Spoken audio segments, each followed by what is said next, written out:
The doctor comes crying from the nursery. Mom sees him and faints. Everyone who's ever expected a child knows just what the anticipation can feel like. Expecting to at once can thus naturally be even more overwhelming.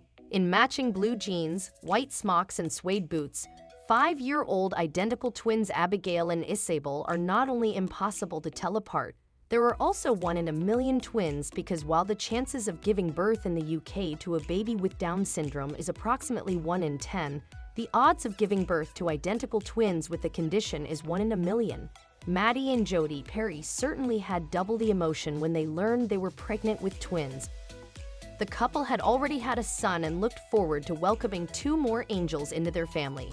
But their joy would quickly turn into fear and anxiety after their doctor called them into his office and uttered 2 terrifying words.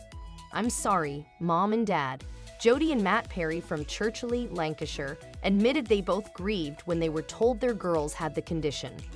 However, they couldn't be prouder of their daughters and say, even if their adorable girls could be born again without Down syndrome, they wouldn't wish for Abigail and Isabel to be any different.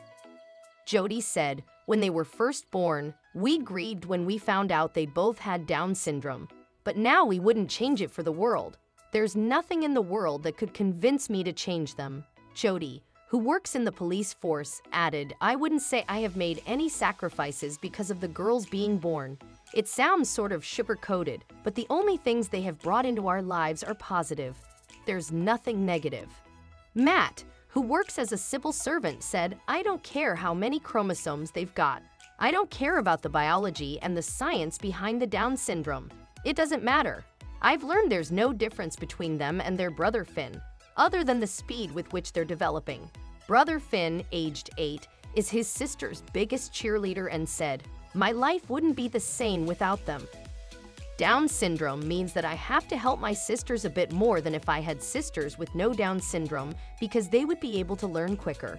Isabel was born with a hole in her heart, while Abigail wears a hearing aid and both have thyroid problems and mild to moderate learning difficulties.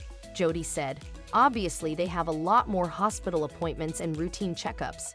They've got an underactive thyroid, so they have a blood test for that. Taking 2 children to the hospital is a nightmare. Just because you've got 2 life is just a bit more different.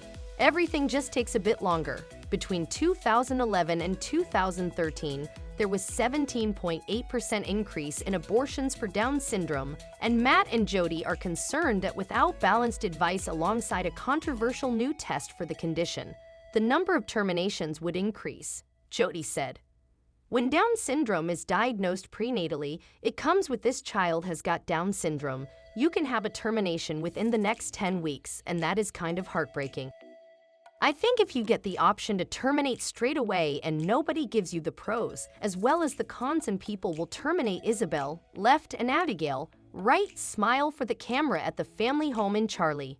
Down syndrome, or trisomy 21, is a genetic condition caused by the presence of an extra chromosome 21, which can cause physical disability as well. Associated problems with hearing and vision, congenital heart defects. Isabel was born with a hole in her heart, while Abigail wears a hearing aid, thyroid problems, and mild to moderate learning difficulties. The couple have created a charity called Twin Cess and try to highlight the positives of having children with Down syndrome.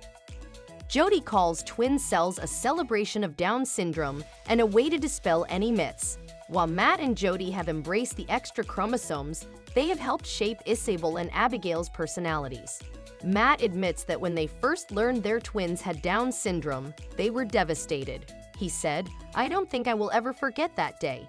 It was as if the whole world had ended. Life was not how I wanted it. I just shut down completely." Because she was expecting identical twins, Jody's pregnancy was classed as high risk and she was scanned regularly throughout her pregnancy.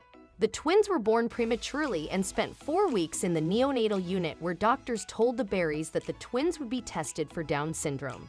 Jody said, "When the doctor took us to one side to give us the results, he said he was sorry that Abigail and Isabel had Down syndrome.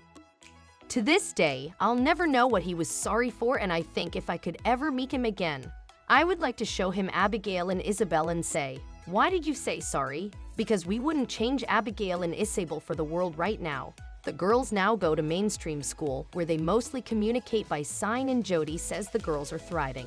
She said they love school. Their main communication is by sign, but the girls' speech improves daily. Abigail is probably a little bit more behind in her speech because she suffers with hearing, so when she is at school, she wears a hearing aid. They can both say their own names, Mummy, Daddy, and Finn. I'm not going to say we've got great expectations that we think that they'll be the first person with Down syndrome to be a chartered accountant or anything like that. But as long as they're given a chance, that's all I could wish for.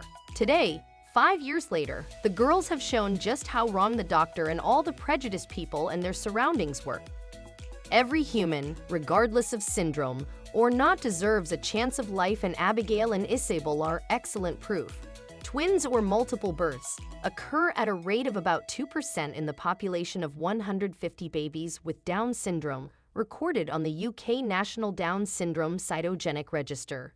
A total of 244 twin pairs are recorded, some prenatally diagnosed, including 29 pairs. 11.8% were both have Down syndrome. Just look at this family.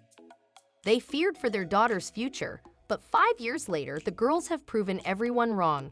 In fact, they are absolutely incredible blessings to this family and to the world. They are inspirations for everyone. About 1 in 700 pregnancies involve a fetus child with Down syndrome, but the rate varies widely according to maternal age. About 3 in 10 pregnancies result in identical twins in an identical pair. If one twin has Down syndrome, so will the other. Non-identical twins are commoner.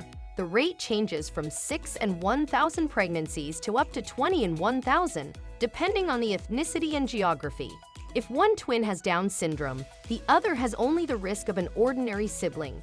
Since both non-identical twins and Down syndrome are associated with increasing maternal age, the proportion of non-identical twins with Down syndrome is probably higher than the overall proportion of babies with Down syndrome, but I don't know the figure.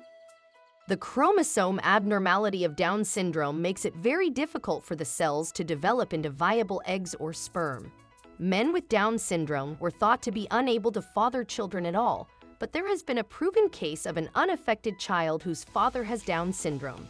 Women with Down syndrome are usually infertile, but perhaps 15% to 30% are actually fertile. Half of their offspring generally will have Down syndrome. Taking those statistics together, it looks as if 2 people affected with Down syndrome would almost never be able to produce any offspring. If they did, there would be a 25% chance that the fertilized egg would not carry the extra chromosome for Down syndrome.